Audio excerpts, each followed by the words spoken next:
পাকিস্তানি সেনা যেভাবে তাদের বুটের তলায় বাংলাদেশিদের পিষিয়ে মেরেছিল, তাদেরকে ঘরছাড়া করেছিল, যেভাবে মানুষ কাঁদতে কাঁদতে আর্তনাদে সবকিছু ছেড়ে সবকিছু ফেলে নিজের ভিটে মাটি ছেড়ে যে যেটুকু পেরেছিল সেইটুকু নিয়ে পালিয়ে গিয়েছিল। আজ বাংলাদেশিরা যে বড় বড় কথা বলছে,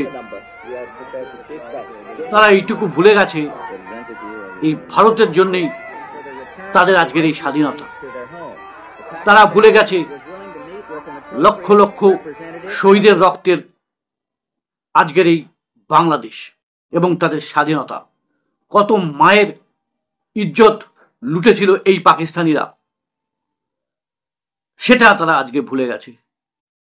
আমি তাই বাংলাদেশিদের উদ্দেশ্যে এটাই বলতে চাই, ভারত কিন্তু নিঃশর্তভাবে